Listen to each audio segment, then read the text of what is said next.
2,000 years ago, an alien videotaped his attempts to educate a caveman. The Prometheus and Bob tapes.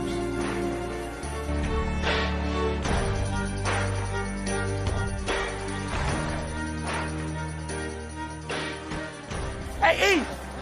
They can't with us.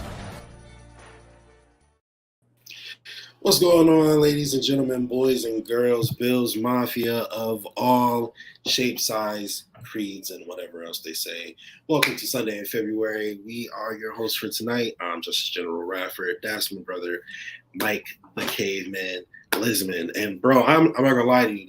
You little Stephon Diggs part in the end of the video, that was low key like a message to you before every show, you know what I mean? Like, yeah, they can't, you know. So that's type of energy we coming with, because y'all seen us, y'all know we good, but we're gonna give you guys another great show tonight.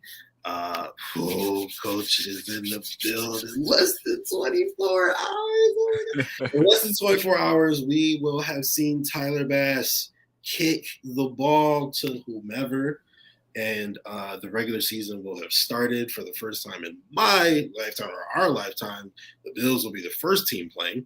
That says a lot just about, how far we've come as a franchise, really. And how excited are you for the regular season to start? I can't even express how excited I truly am. It gets me giddy to think about. Like, Bills football is back, fantasy football is back. We got football every Sunday. We can watch Red Zone now. I mean, there's just so many aspects of football, even outside the Buffalo Bills, which in itself gets me so excited that it's the most joyous 5-6 months of the year for a reason. And we all enjoy it as much as we do because it brings us together and we have one hell of a time. And I'm going to just soak up every single second of it because it seems like it flies by. It's gonna be week 9 before we even blink. I know, right? I swear to goodness, it happened last year, man. All the time. It was like we just watched the Steelers game, and now we're playing like New England in the wintertime. It's like, what happened? Like, I know for sure. And honestly, it was like that with like the Madden simulation. So I'm glad we did that because it kind of made the time go by faster for me, at least. Like, when me and Jake do our Madden simulation broadcast or whatever, it's cool because like you get something to look forward to every week. So, you go on Sunday and it's week 1, it's the first one, you're excited. Before you know it, it's like week 9, you're like, oh my God, like, well, that kind of went by fast. And that means the regular season is also approaching quicker. So it's pretty cool to have that, you know what I mean? But we got a great show for you guys tonight. We're going to talk some Steelers, a lot of Bills, obviously, with the first game being the Bills. We're going to talk about the Jets, talk about some stuff around the NFL as well, right? But first and foremost, Dawson Knox, tight end of the future, says Brandon Beane. He is extended 4 years, $53.6 million. Thank you, Caveman, for getting that information, because I just realized that I totally screwed you. Said that I was going to get it, and I totally forgot. No worries. So, Caveman on the job as always. But yes, Dawson Knox extended 4 years, $53.6 million. He is paid as a top 5 tight end in this league. What you think, Caveman? As we were kind of chit-chatting before the show, it was something I think we expected, right? I don't think anybody thought Dawson Knox was going to be walking out the door after the season he had last year with 8 touchdowns, or 9 touchdowns, I think it was. But nevertheless, this is more of an impactful move for Jordan Poyer, I think. How will this affect his contract situation? We paid Dawson Knox big time. Jordan Poyer, although I think it's pretty safe to say we weren't really going to extend him for what he probably feels like he deserves. So this might be indicative of what Jordan Poyer's future looks like with the Buffalo Bills, assuming that he's looking for that big payday. But yeah, as far as this impacts Dawson Knox and the Buffalo Bills themselves, I really wouldn't say it changes much. We knew he was going to be sticking around. It's going to be Jordan Poyer that we got to be on watch for when it comes to contract talks in the near future. Absolutely. And to piggyback off what you said about Jordan Poyer, seeing this deal, I was actually surprised a little bit. Like, we talked about it in obviously pre-production, but I was a little surprised because I was like, wow, I kind of thought they'd be putting their focus towards Jordan this offseason. And Dawson, who probably could have waited to next offseason, you're giving him that money now, which I guess is smart because if he go crazy this year, then like he was going to be priced out of Buffalo. So Brandon Beane, was a little proactive there in going to get him. So I like the deal. I do like it. Let me ask you this. 2-3 years down the line, when Dawson Knox is expecting a new contract from Brandon Beane and the Buffalo Bills, what do you think he looks like as a tight end? Like, let's say your ceiling, what do you think his ceiling is, and what do you think his floor is? Like, give me like NFL player comparisons. It could be legends or whatever. Sure. So Dawson Knox, I don't see Dawson Knox as a high volume tight end, somebody that's going to rack up 800 plus yards, 900 plus yards on a year-to-year basis. I think Dawson Knox is going to be just not your typical, but because I do think he's more than an above average tight end, but he's going to be your big red zone target, inside the 20. I think that's where he's really going to thrive. He'll be that kind of like a safety blanket for Josh at points, or maybe he'll be the broken play guy. He knows how to get back to Josh, in the scenarios he needs him to, but I don't see him forming to be like a Mark Andrews or a Travis Kelce. I don't think he's going to be that type of tight end for the Buffalo Bills. So I would say last year, I won't say that's where he's going to be capped off, but I think that's what we could kind of expect from Dawson Knox in the near future, probably around 500 to 600 yards, hovering between 6 to 9 touchdowns on a year-to-year basis. And that's completely fine. I mean, we don't need much more from Dawson Knox in terms of, what Josh Allen brings to the table. We don't need much more from him. And that's completely fine. So I would say Dawson Knox is probably going to round out as a top 7 tight end in the NFL. I would say that's the ceiling. I'm not sure about a player comparison off the top of my head, but I think his ceiling would be top 7 in this league. And, he's already gotten paid as a top 5 tight end. I guess we'll see how the money plays out in the future, but that would be my ceiling for Dawson. It's just interesting. You kind of answered the question a little bit, but I want to dive deeper into it because I was going to ask you that. You talked about how his production probably won't be high level. However, you do think he would be a competent tight end, top 10, obviously, right? Do you think that his numbers may not be gaudy because he isn't good enough to produce those numbers, or isn't playing well enough to produce those numbers, or because Josh Allen is creating, mini superstars all over the field?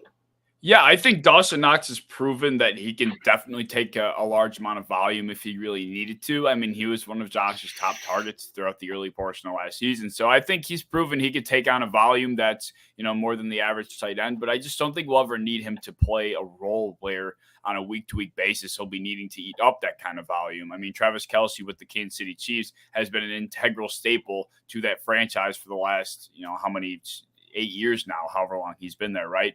I don't think we're necessarily going to need Dawson Knox to play that role because we have our Stephon Diggs, and now we got Gabe Davis on the rise, and we have these other receivers that are in the works behind those two guys as well. We just won't ever need Dawson Knox to take on that kind of volume, so it definitely has nothing to do with him himself. It's just a matter of the other guys around him. We don't need to play that big of a role, and there's just going to be other mouths to feed, so it's got nothing to do with him as a player.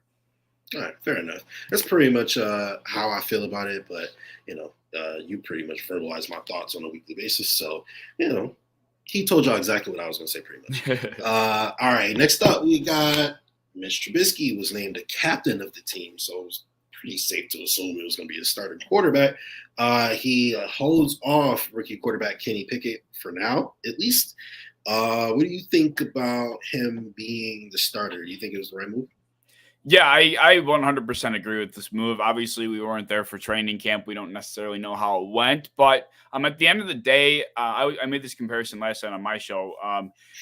Last year going into 2021, we saw the Denver Broncos with the Drew Lock and Teddy Bridgewater situation. And I was dumbfounded that they ended up going with Teddy Bridgewater for a number of reasons. One being I feel like Teddy Bridgewater caps you off mediocrity. You know what you're going to get from him. And, that's a safe bet, right? You take the safe bet with Teddy Bridgewater. And that's exactly what ended ended up happening. They barely sniffed the playoffs. They go 7-10. They don't get much out of the season. It was kind of just a dead year for the Broncos, if you will. But Drew Lock, I mean, you got a young third-year quarterback who you really don't know what you have in him.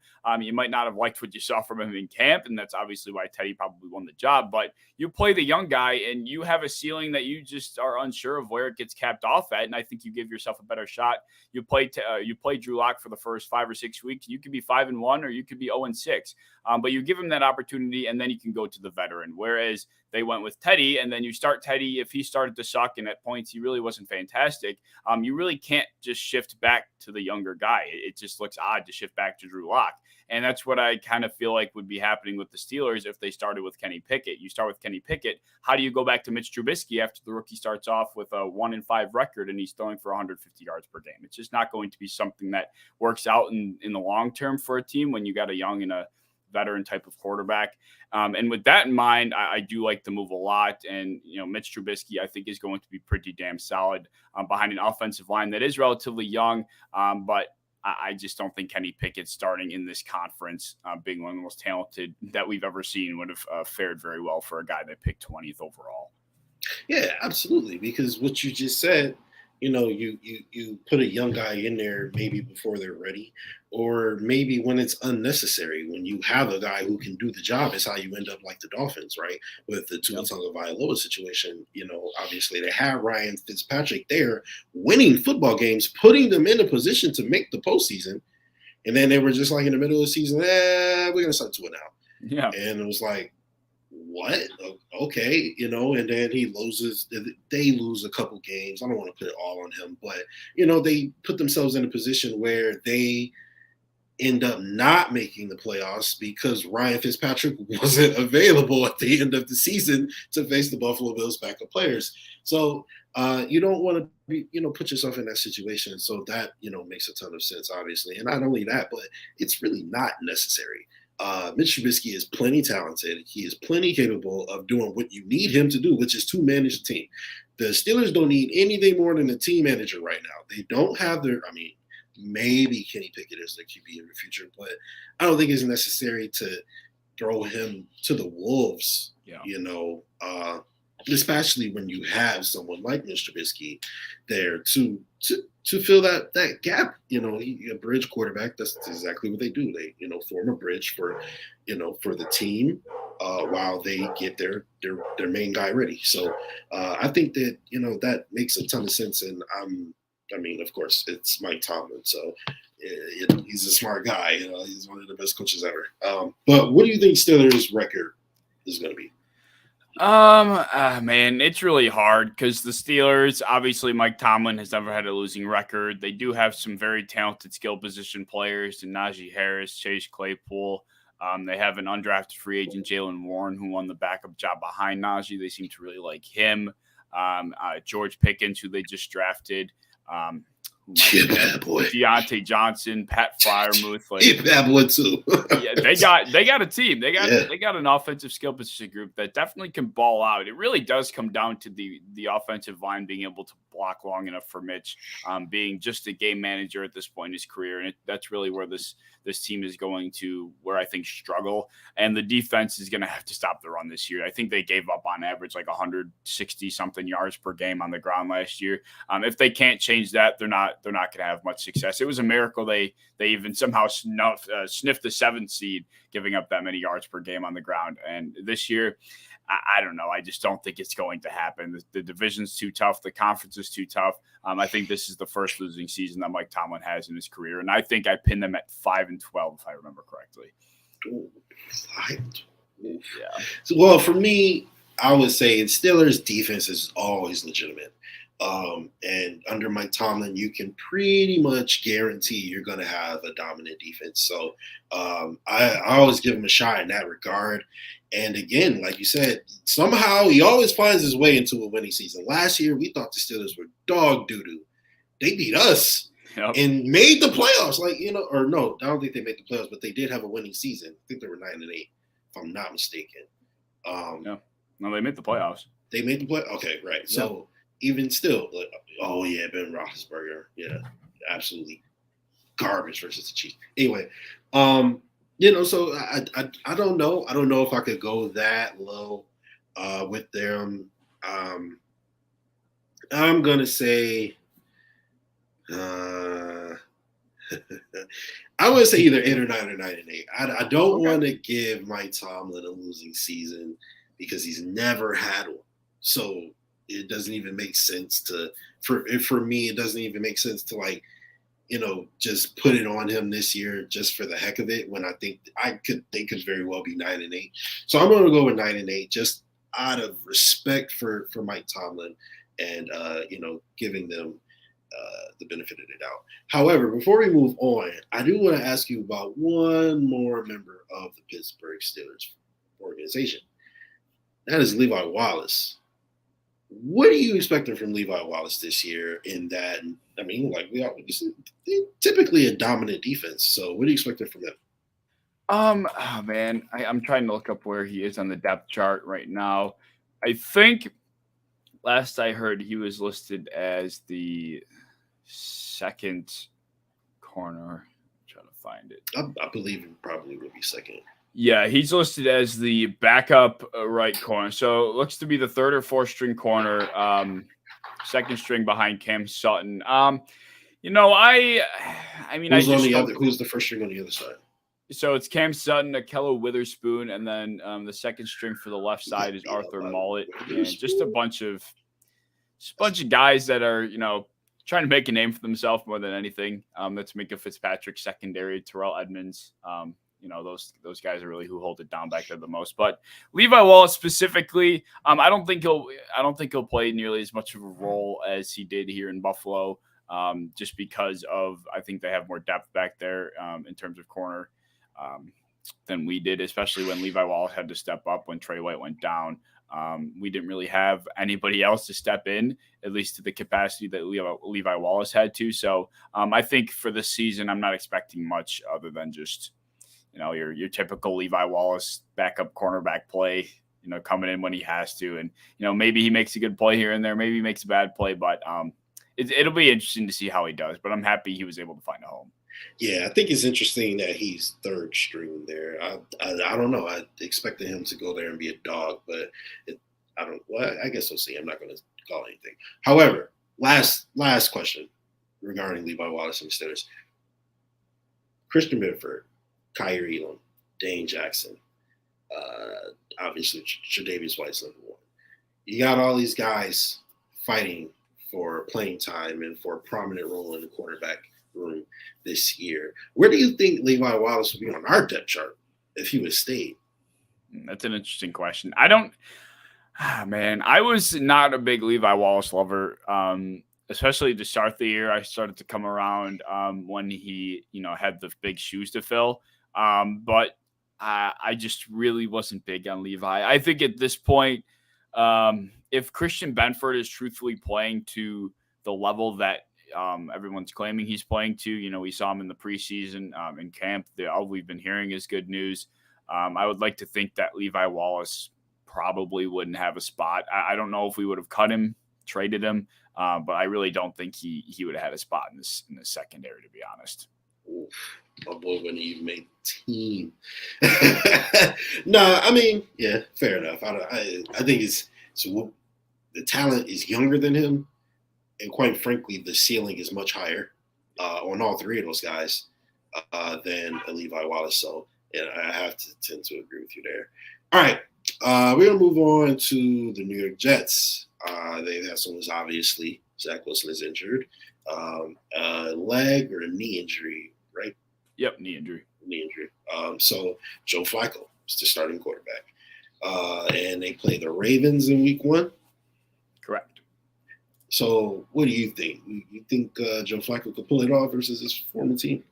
No, but I just decided to put it in the recent news because everybody was kind of talking about it for a short spell of time. But the only thing that makes this game interesting is the fact that Joe Flacco is starting against his former team. That's the only aspect of this game that makes it somewhat entertaining. But the funny part is when Joe Flacco stepped in for the Jets last season when Zach Wilson got hurt, he unironically balled out the whole time. And he was probably the best quarterback that the Jets had step in at any point last year.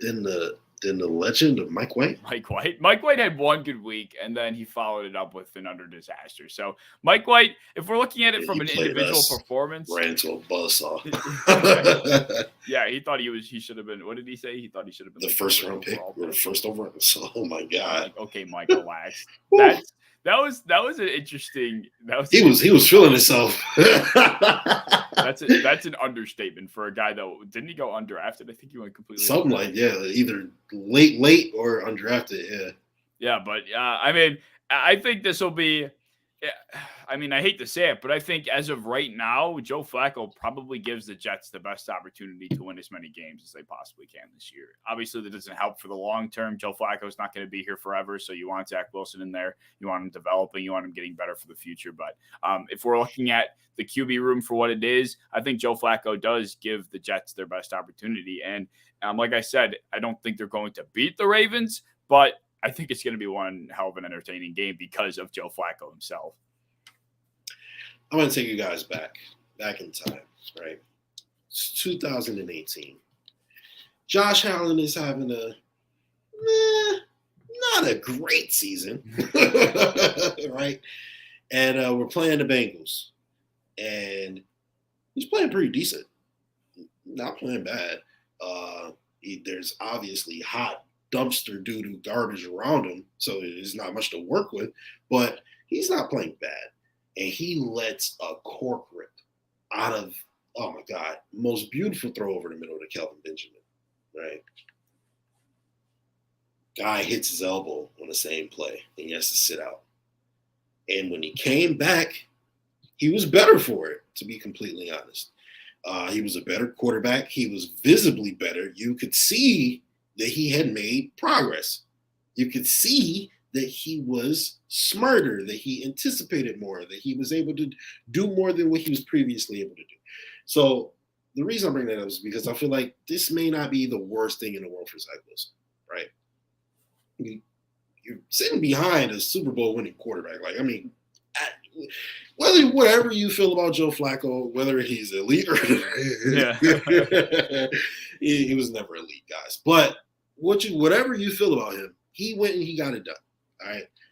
He went and he did what everybody goes out there to do. So you got to give it up for him in some capacity. And to learn from a guy like that who's seen the mountaintop and been there and stood there, I'm sure there's infinite amount of wisdom. He was a starter in this league for a long time. There's things he can learn from him. Whether it's how to prepare for a game, whether it's, things that he sees on the field, whether it's reads he wouldn't look, you know what I mean? There's a ton of things he can go and there's nothing like real NFL time to watch a guy do it in real time. I'm not saying Joe Flacco is going to go out there and light it up, but Joe Flacco is going to know more about the game than Zach Wilson would have. And of course, Zach Wilson is far more talented, but if the talent isn't guided or, if it isn't contained into something where you can make progress with it, then it's really useless, to be completely honest with you. Like, it looks nice, but you're not going to win any games. So, like K-Man said, I do think Joe Flacco gives you the best opportunity to win if you're the New York Jets. And I think that Zach Wilson will be better for it. And I think that when he's ready to come back, depending on how the Jets are doing, they either will or they won't bring him back. I mean, you can bring him back slowly. You're not expected to do anything. Like, don't let him go out there, while he's still hobbling around and end up re-injuring himself and getting something worse. You can bring him back slowly, So,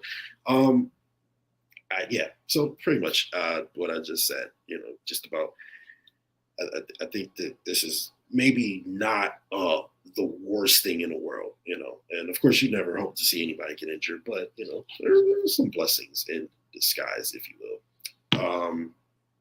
But lastly, for the main topics, we have the retirement of Emmanuel Sanders. So Emmanuel Sanders, another Super Bowl winner,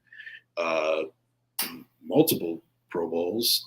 He was a dog like in the NFL at one point. He was a dog last year, to be completely honest.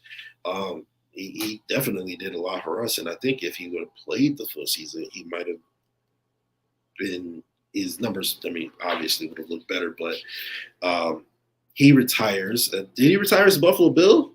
I don't think so. I think he just retired. He didn't retire with anyone specifically. Well, it was a Bill last, so. It was. What do you think about Emmanuel Sanders retiring?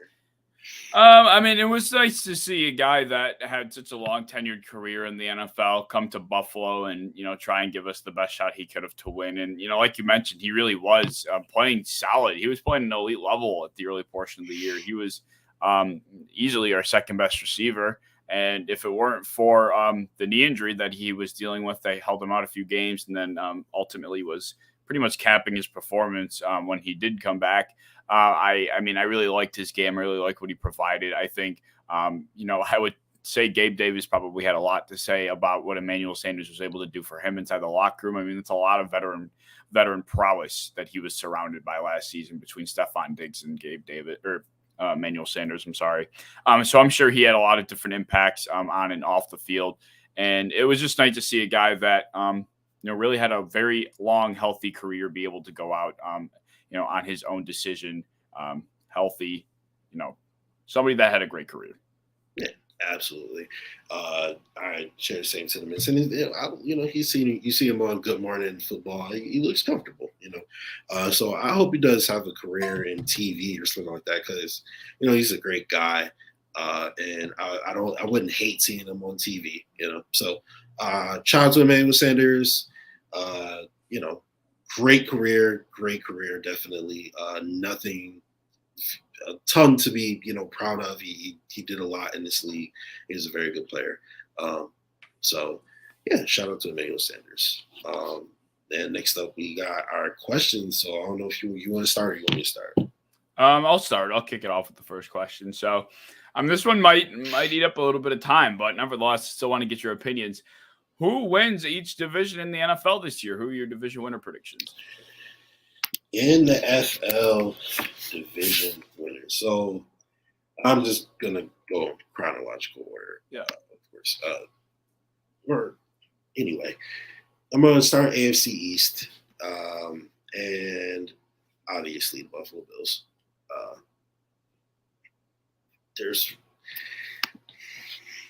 You never want to say like the other teams have no shot, but I mean they don't. Tua is not going to be good. I mean they might, I think that people are going to adjust to the short passing game, which I think that they are going to live and die by. And it's a ton of speed on the field. Don't get me wrong.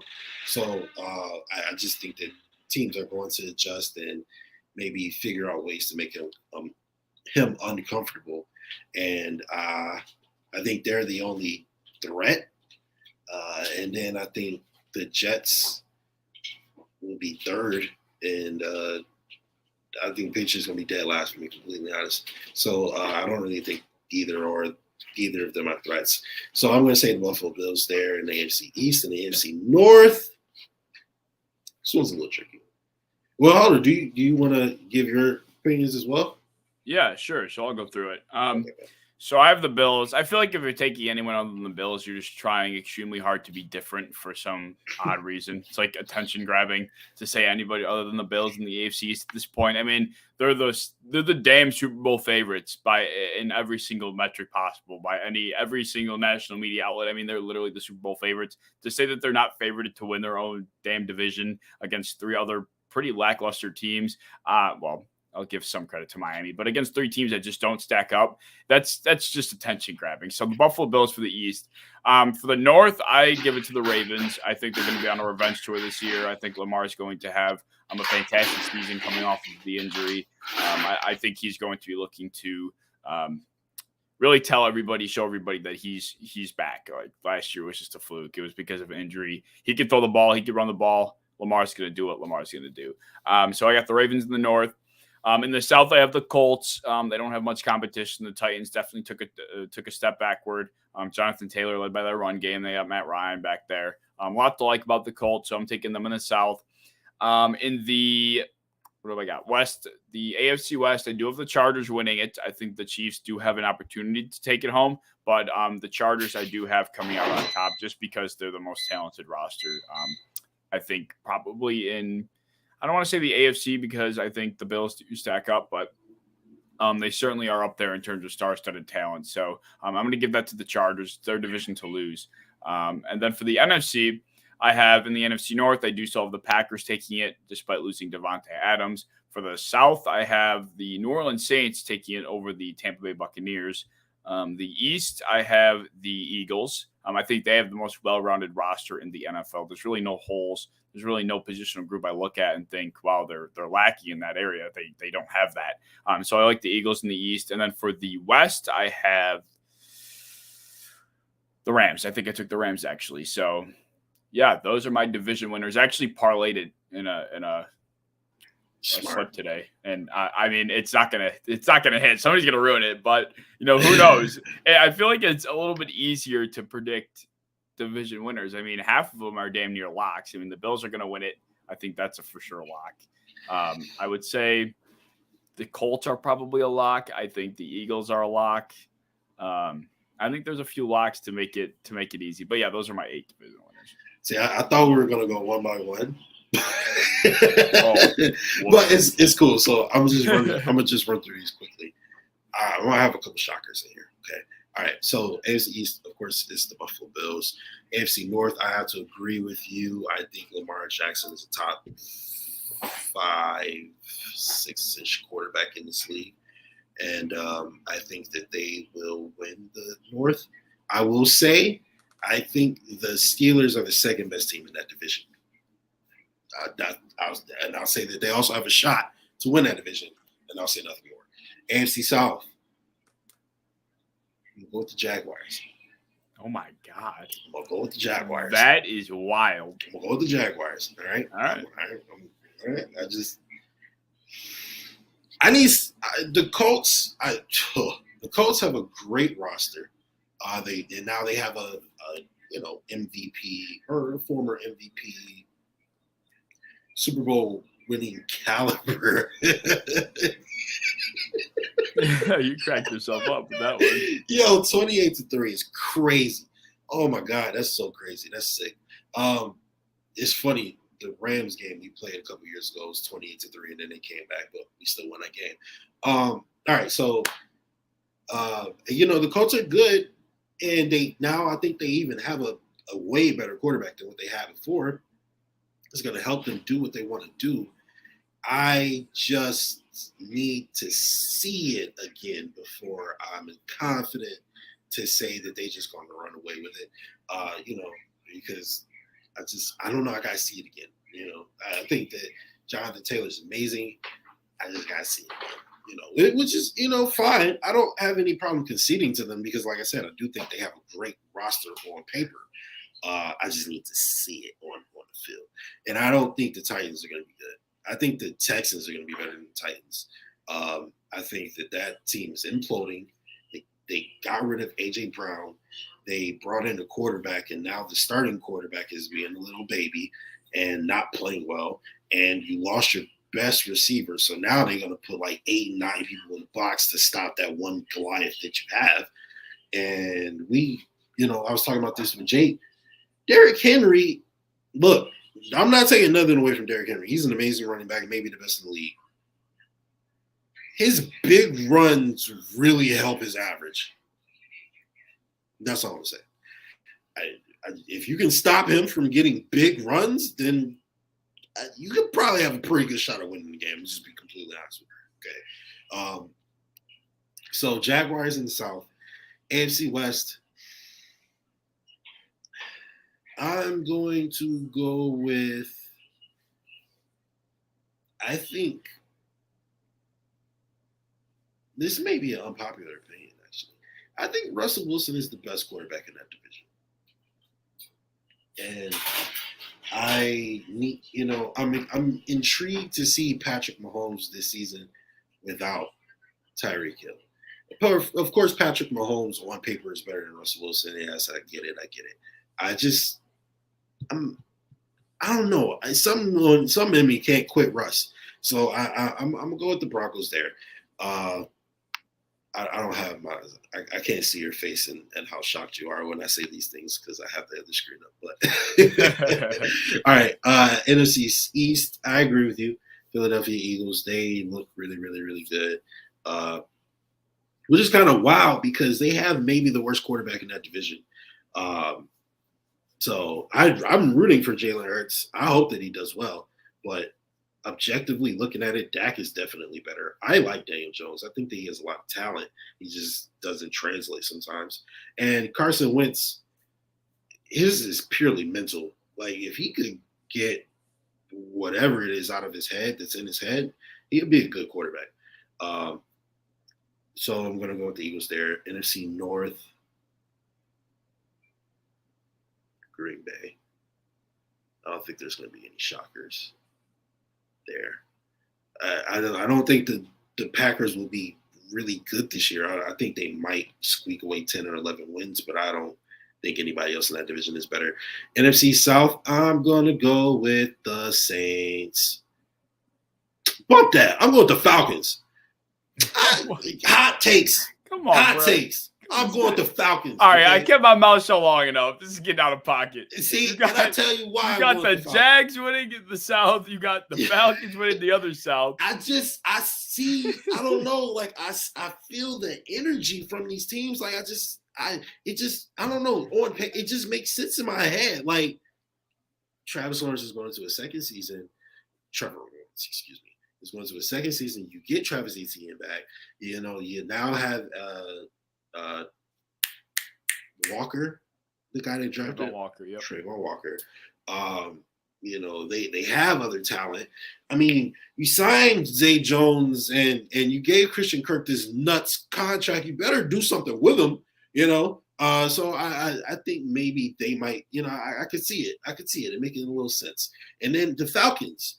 Marcus Mariota is a good quarterback, guys. Good is strong. He is a high potential quarterback.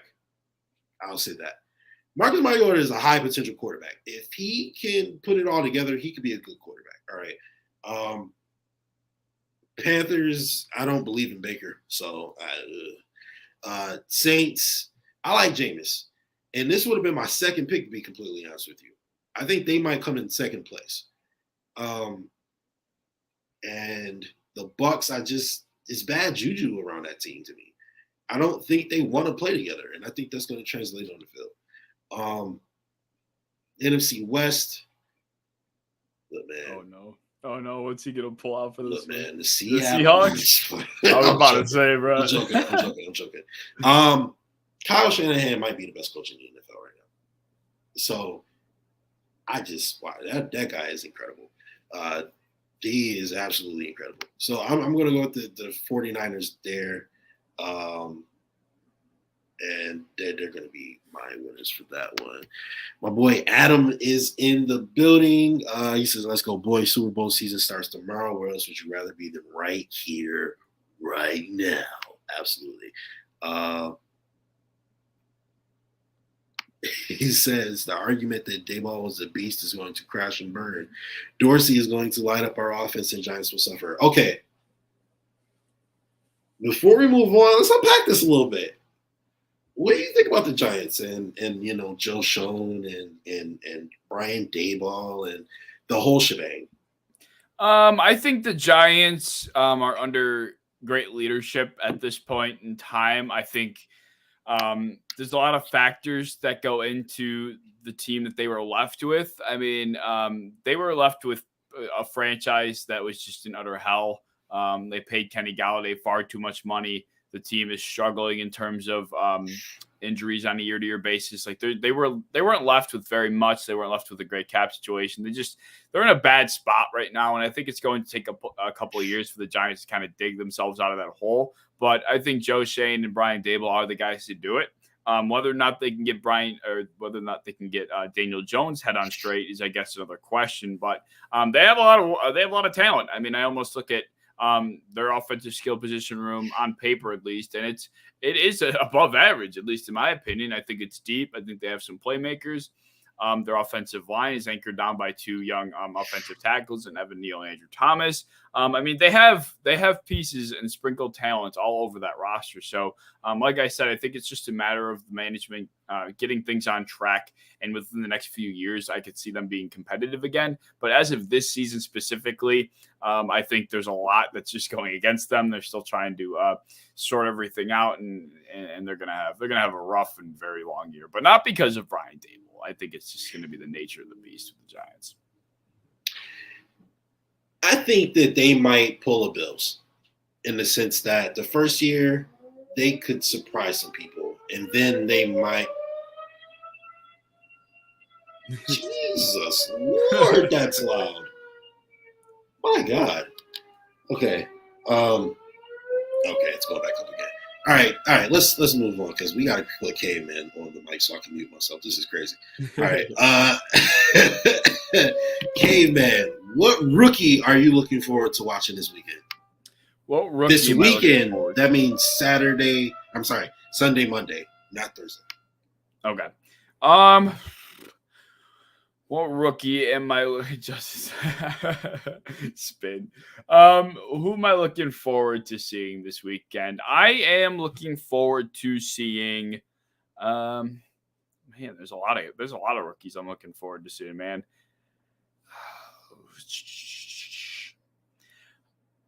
I'm gonna say Isaiah Likely because I'm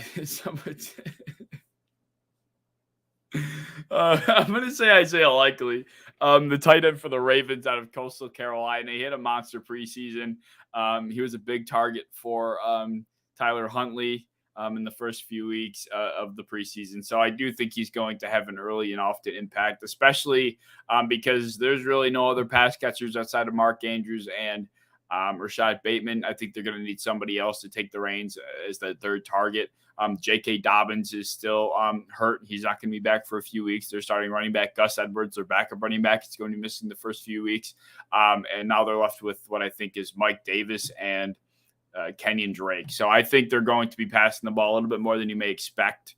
I think the ball is going to be in Lamar's hands a lot more often than it will be Mike Davis and Kenyon Drake's. And with that being said, I think that opens the door for a potential larger role for Isaiah Likely early on. So I'm excited to see what he's able to do. I like it. I like Isaiah Likely. No, I think we talked about him last week a little bit. So, yeah, absolutely. I 100% agree with that. I'm looking forward to seeing Isaiah Likely as well. I am also kind of – I know this is sacrilegious, and I'm going to get in trouble for this. I'm looking forward to see what Breece Hall does, I liked him. Him and Kenneth Walker. Both of them, really. I think Kenneth Walker is questionable because I have him on my fantasy team and they put a Q next to his name. So I think that's what that means. Yeah. So I liked both of them. And I kind of wanted the Bills to draft either one of them. But then when they got a James Cook, I was like, oh, I'm totally happy with that. Yeah. So, but, I was looking forward to maybe having one of those two guys. So I'm interested to see. So I'm not going to pick Breece Hall. I'm going to pick both of them, okay? Those are my two guys because I want to see them go head-to-head, and I want to see who has a better season, who was really the best running back. Because if you remember, Breece Hall was the best thing since sliced cheese. Like, everybody was on his nuts. Like, everybody wanted Breece Hall, and, he was, if not the first round, he was still in the second. Like, and then all of a sudden, when the draft came, Kenneth Walker kind of got some traction and, he got some traction and got drafted around the same time. So I'm excited to see what those guys do. Coach Kim is, you might be right, Spin. Somebody might have dropped a bomb, fam. Like, I don't know what's going on in this neighborhood right now, but Coach Boom is looking forward to seeing our rookies. Okay.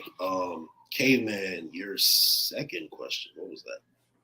Yeah, so my second question was, what underdog do you think upsets a favorite in week one? I know there's a few decent, juicy matchups that we can go through, and you can tell me which underdog you think will come out on top. So let's. All right, so we got Saints Falcons is not really Nope. Nope, that's not happening.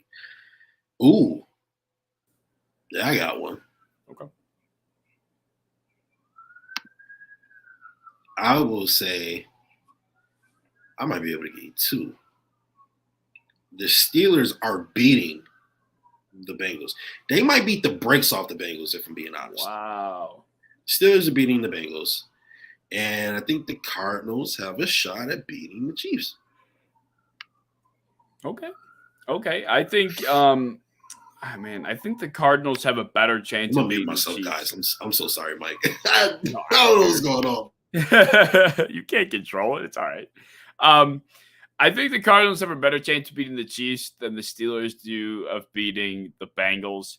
I don't know, man. I'm just not high on the Steelers whatsoever. I think the Bengals are going to be a little hungry coming out of that rough Super Bowl loss. So I think they take down the Steelers. But the Cardinals-Chiefs game, they're relatively heavy underdogs. The Cardinals are I think they're like minus 255 or something, if I remember correctly. And it's a pretty heavy underdog for a team that was 9-0 for the first 9 weeks of last season, and then they fell off a complete cliff. And now here we are. They're not able to match up with one of the better teams in the AFC, at least in terms of the underdog perspective. So with that being said, I do like that pick a lot. I think the Chiefs, depending on the type of Chiefs team we see in week 1, could be very susceptible to being upset. So I like that answer. The answer I'm going to go with, which isn't nearly as hot because, it might not even be an underdog in the eyes of some people, but according to the sports books, they are an underdog. I have the Cleveland Browns taking the Carolina Panthers down on their own home field. I think. Boo! Yeah, I know. That's such a safe pick. It's safe. I think it's safe. That's a very good word. That's a very good word. I don't know. I just think the moment is being mounted up to be this huge Baker revenge game, and I think this is going to get in his head. It's going to be a lot of pressure, and I think he's going to struggle a little bit against the Browns. Starting quarterback? What? Who's the Browns starting quarterback? Jacoby Brissett. Yo, on God, if Baker let Jacoby Brissett beat him, I'm never talking anything good about Baker ever again. It's not even. He'll forever be a bum to me. I'm not sorry. Even Jacoby that'll beat him though. It'll be Nick Chubb and Kareem Hunt inside the 20 that'll just run down the Carolina Panthers' throat. Jacoby. They spit in your face and they rubbed it around like they courted a man who was actively being sued by 20 plus women. That is the disrespect of the highest ilk. So, bro, Baker, if you lose, bro, you ain't, bro, you can't go out like that, bro. I don't even like you, and I feel like you gotta come to play this weekend, bro. You gotta come to play. I'm rooting for, don't get me wrong, I'm rooting for him. I think he's gotten a very tough hand dealt to him throughout his NFL career, but I don't know. There's just something about his mindset that I think, some people look at it as he's going to come back fighting. He's going to come back hungry. He's going to kill him because he's so upset, blah, blah, blah. And I don't know. I kind of see it in a different light. I think he realizes the moment that is becoming what this week 1 game is. There's a lot of pressure on his shoulders. He knows that this narrative is being painted, and he understands the expectations. And I don't know. I feel like at this point in his career and everything that's happened, he's going to kind of, not by choice, of course, but just shy away from the moment more than own it. And I think the Baker that we saw in Oklahoma is probably a little bit gone. I think it's more of a persona that he puts on at this point. I just don't think he's nearly as confident as he used to be. So going against that Browns run game too, I think the Panthers will struggle. So just a lot of different factors. That's my safe upset pick. Yeah, I have to say, I don't think either. I think that machismo's gone. You're no longer the number 1 overall pick. You're no longer the unadulterated 100% guy anymore. Rest in peace to whoever passed away around me tonight, because that is nuts. Oh my God. All right, next question for K-Man. Because K-Man, who do you think is going to have the most passing yards in week 1 of the NFL? The most passing yards in week 1, I'm going to give that to I'm going to give that to Derek Carr and the Las Vegas Raiders. They go against their division rival, Los Angeles Chargers. I think this game is going to be a shootout, high scoring. Quarterback's going to be throwing the ball 40-plus times, I think, on both sides of the ball. You could probably take either guy in this case between Justin Herbert and Derek Carr, but they put on a show for us last year a couple times, and I think that's going to be the case in week 1 this time around. And, I guess I'll take Derek Carr. But it could easily be Justin Herbert. It's going to be one of those two guys in what I think is going to be the highest scoring game of week 1. Is it still going? I mean, it's faint, but they went away. All right. Excuse me. All right. So now we are going to go into segment. We kind of started impromptu last week, but I think we're gonna keep it going for the season. We're gonna do buy or sell. Okay, with betting back, you can finally win some money, and the Bills are good, so you don't have to feel like crap when you bet on them and they lose. I wouldn't know because I didn't bet back then, but now I do, and they're good. So pretty cool. All right, so buy or sell. The Bengals are back.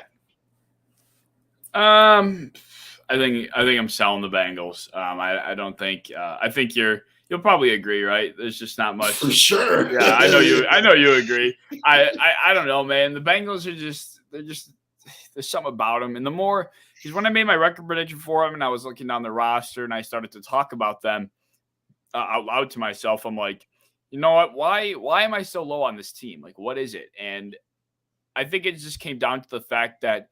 Although their offense is extremely talented and their offensive line was improved, they added Alex Kappa from the Bucs. They added what's his damn name? La'el Collins from the Cowboys. They made some pretty healthy additions to the unit that probably lost them the Super Bowl, and what should have probably kicked them out of the playoffs earlier than where they ended up losing. But nevertheless, I think it's their defense that's going to be the letdown for them. That defensive unit as a whole played far above any expectations that were set for them. Each and every player stepped up to the plate when they needed to. I would even argue that they were the better side of the ball for the Bengals at many points throughout the postseason. They won games for the Bengals in the dire seconds.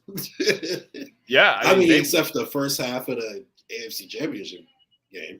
After that, the second half, then they locked up. Insane in that second half. Yeah, in the second half, they locked up, and they picked off Ryan Tannehill late in the divisional round, or I don't know if that's the wild card or not. I think it was the divisional. No, that's what happened. They made a stop on the final play against the Raiders in the wild card to win that game. Then they go against the Tennessee Titans. Joe Burrow gets sacked 9 times, and they pick off Ryan Tannehill on a potential game-winning drive for Tennessee, set up Joe Burrow in field goal range. So they do that. Then the division or in the AFC Championship game, they're going against the Chiefs down 21-3 or 21-10 actually going to half, and somehow they all of a sudden just shut down Patrick Mahomes and the Chiefs for the entire half. Not to mention the biggest play of that game was when Mahomes and the Chiefs went for it right before half. Do you remember on the goal line and they didn't end up getting it? That's what I thought you were going into that. That's why I said that was huge. That stop before half that allowed them to kind of swing the momentum like that because they could have very well had a touchdown at minimum, have a field goal, and they came away with nothing. Yeah, exactly. I mean, that was the Bengals defense forcing that mental error on Patrick Mahomes, and that's when it all went downhill. And then even in the Super Bowl, I mean, the Matthew Stafford-led Rams were torching them in the first quarter. Odell Beckham Jr. obviously ended up getting hurt, which was unfortunate, and I think that was why the Rams started to stutter. But nevertheless, I mean, the Bengals defense did their job. It got hot at the right time and played above expectations on a number of occasions when their offense needed them most. I don't think that happens this year. I just don't think they have the pieces to be playing at such a sustained level. And yeah, I mean, long story short, that offense is going to have to put up a lot of points against some good teams. And although capable, I just don't think their Cinderella run can be replicated. Yeah, and I agree with you. And that's pretty much why I kind of foresee like the Bengals, not demise, but I just don't think they're as good as – I don't think they're an elite team. I don't think they're as good as everybody thinks they are. I don't think Joe Burrow is as good as everybody thinks he is. I think he's a top 12 quarterback. He's good, but he's not top 5. Come on, guys. Let's be real with ourselves. Come on. Like, seriously. You look at When I look at the Bengals playoff run, like you said, it was a lot of defense. And that's kind of why I predicted they probably won't have a great year 2, if you will, for, success at least, consecutively. I think that their defense lost their mind in the playoffs. I don't think you'll be able to replicate that for a full 17-game season. They're not going to be a top 5 defense in this league. I don't think so. Ja'Marr Chase might be the best wide receiver in the league. He is amazing. He is spectacular. I think he is about 35% of Joe Burrow's talent. So I'm not going to call Joe Burrow trash, but I think having that guy really helps. So I think if they can, find a way to deal with Ja'Marr Chase, you can limit Joe Burrow, in my opinion. So that's why I feel the way I feel about the Bengals. Excuse me. Sorry, long day. But all right, next up, buy or sell. Baltimore Ravens.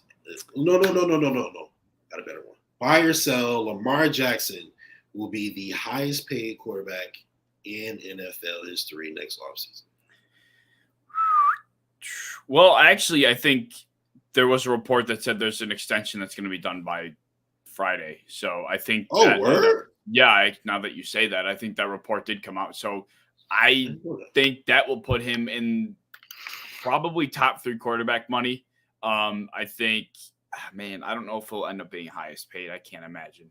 But I think that'll easily when I asked this question, I was asking it based on everything that was going on with Lamar Jackson and social media. He's clearly unhappy, and I'm thinking he's gonna trust himself. He's gonna play on without the security of an extension. Do you think he's gonna ball out or not? Is basically my question. Yeah. So if hypothetically that extension was pushed back to the year after, I think Lamar Jackson is easily going to earn a paycheck that would make him the highest paid quarterback. Easily. Like I wouldn't have a doubt in my mind. That's how confident I am in Lamar Jackson and the Ravens this season, and just the revenge tour I think he's going to be going on. I think he maybe not return to that 2019 self, because I think the league has somewhat figured out how to stop and shut that down, or at least contain it, I'll say. But he's going to be damn near to that level, playing maybe just below it and just destroying defenses on the ground. And I'm looking forward to it. So to answer your question, I absolutely think he would be if it was done after the season. So it says here, the report from Adam Schefter says that Lamar has given contract talks a deadline. So that will be Friday. So if they don't come to an agreement by Friday, because Lamar doesn't have an agent. He wants to focus on the regular season and not have to worry about money talks. No, it's fine. So all right. So here's the situation with Lamar Jackson. It's a similar situation to Kirk Cousins when he was with Washington, right? You don't extend him, so you don't want to lose him. Most certainly not for nothing, right? If you do lose him, you at least want to get some assets back and trade him away, right? So you extend him, right? But they aren't extending him. That's the problem. Yeah. So if he balls out this year, his contract is this is the 5th year. This is 5th year, yeah. So if he balls out this year, it's over. His contract is done. He is an unrestricted free agent, right? So, or I think he'd be a restricted free agent because they could still franchise tag him.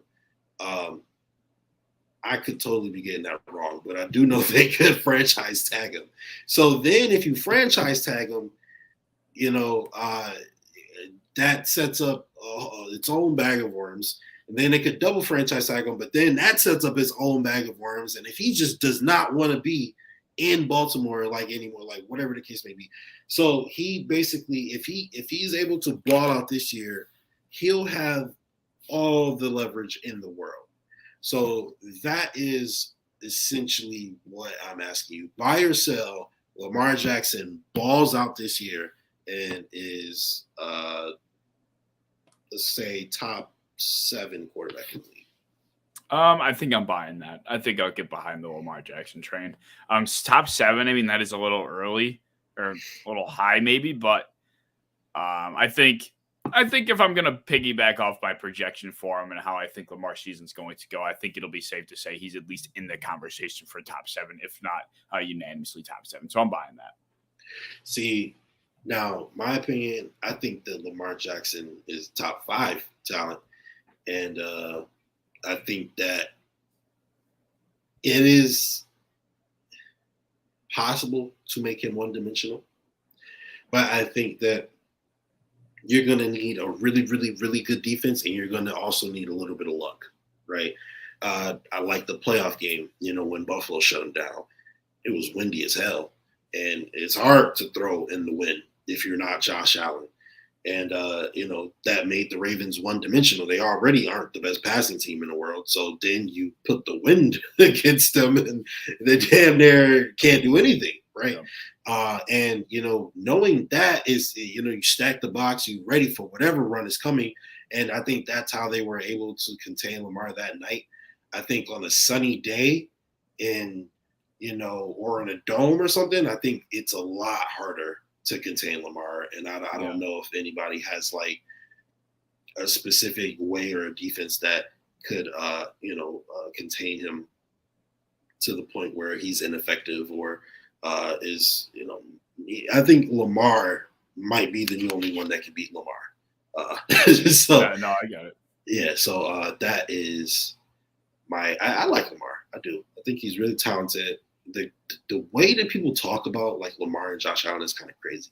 Y'all know they're going into their 5th season, right? Like they be like, yo, Josh Allen hasn't won a championship, hasn't won an MVP. It's like, yo, yeah, 4 years. Like, can you relax?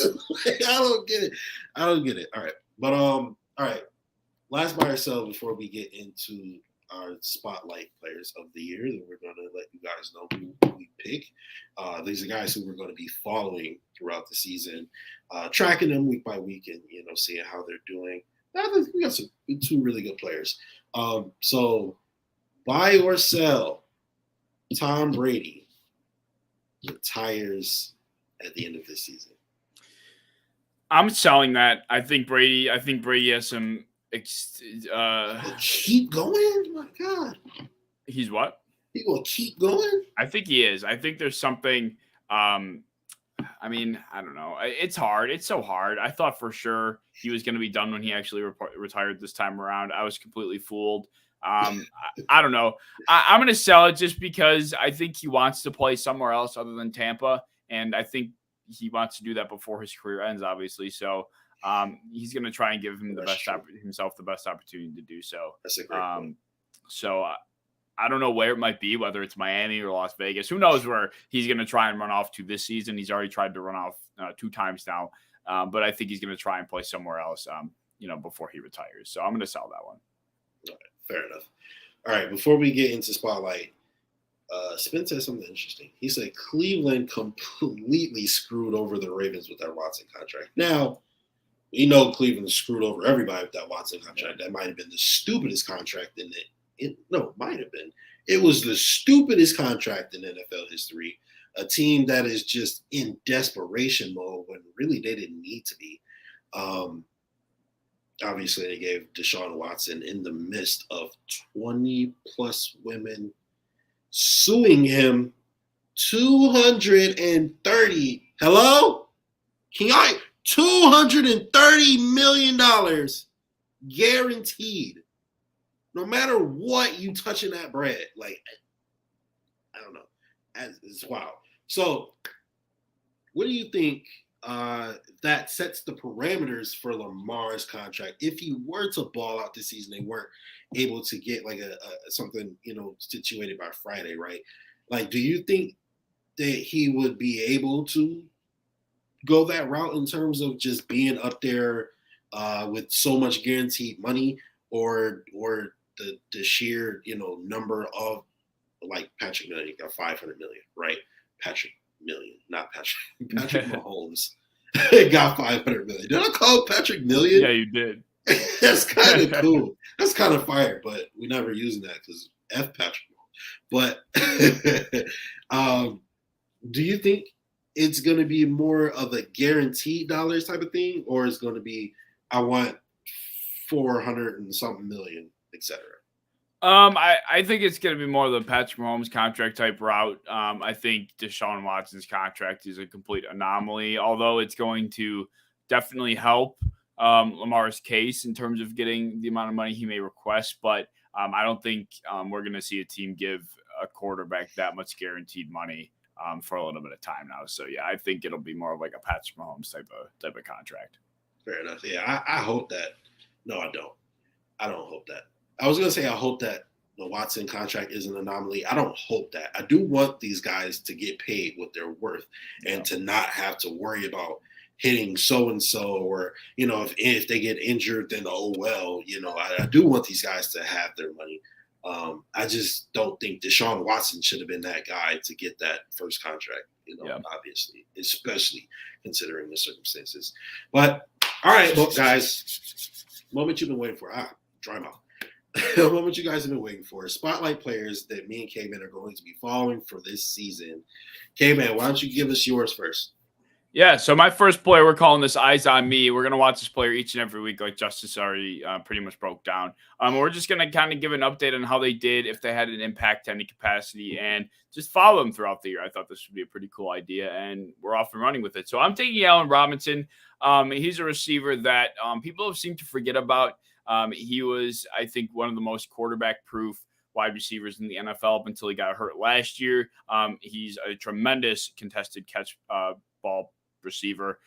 He's not the best at getting separation, but he certainly will go up and grab a ball. I think he's a fantastic red zone threat. Just a lot of things about Allen Robinson I really like.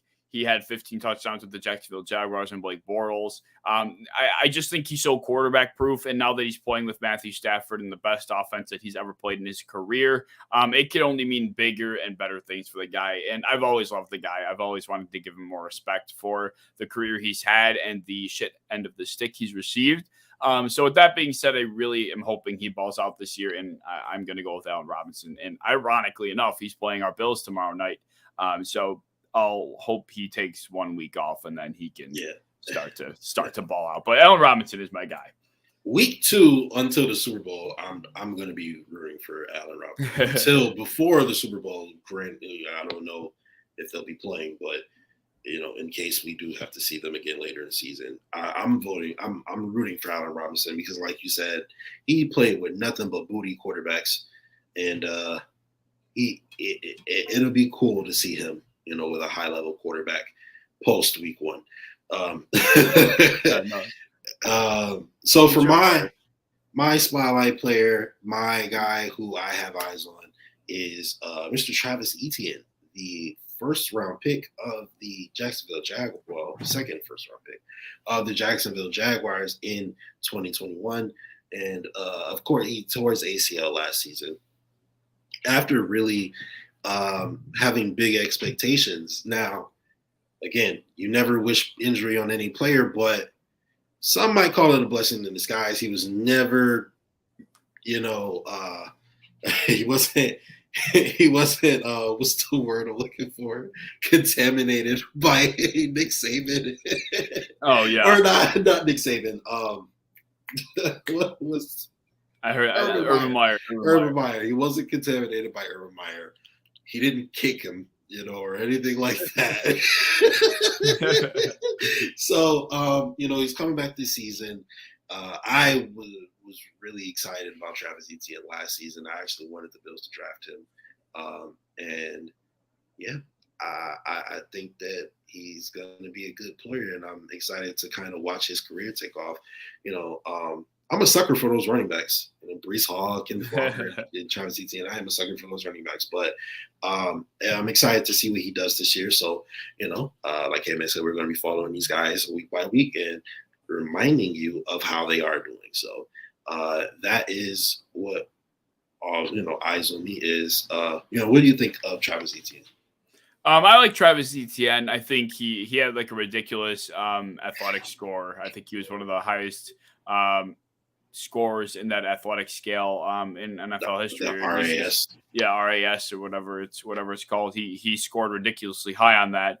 So he's definitely a prospect that I really would like to think is going to pan out for the Jacksonville Jaguars. James Robinson's coming off a torn Achilles. Don't think that's going to necessarily bode well for his case. So I think this is going to be Travis Etienne's backfield right off the bat. And I really like just the dual threat ability that Travis Etienne offers. So I think he's going to be a pretty big factor for Trevor Lawrence's development, being able to play with a guy he's so familiar with from college. That's going to be big in helping him, move forward, gain some confidence and have a guy in the backfield that he's used to and he's comfortable with. So I like Travis Etienne a lot. I think he's going to be great for that franchise. Yeah, I saw what happened when Joey Burrow got his boy from college. Yeah. They went nuts. Sure.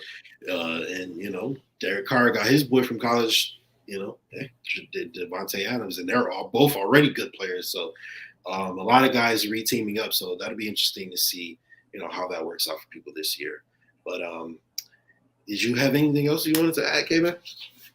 No, man. I think, just excited for the game tomorrow, hoping that, I'm just happy football is back. Win or lose, I'm not going to look at this game as, oh no, the Bills season is ending. Obviously, if we win, I'm going to be ecstatic, but I'm just happy football is back. No matter how it goes, I'm just going to enjoy it for what it is and appreciate the fact that the offseason is 400 times worse than I feel like I ever imagined. And now it's finally back, and I'm going to dread the next one once it comes back around. So obviously, want the Bills to win. I'm just going to watch this game, and I'm just going to appreciate the fact that football and Bills football is back, win or lose. So I just can't wait for the damn thing.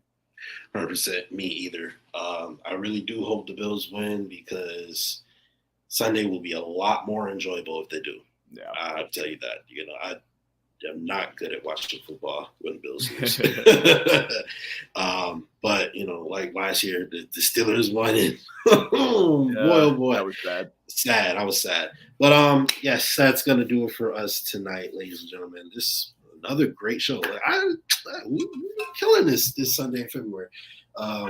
Thank you guys for everything you guys do in the comment section. You guys are awesome as usual. You guys know we appreciate it. Every single like, comment, subscription, retweet, repost, share, all of it. We appreciate you guys because we do it for you. I hope you guys have a great night. This is the official network of the original Bills Mafia, and we are out.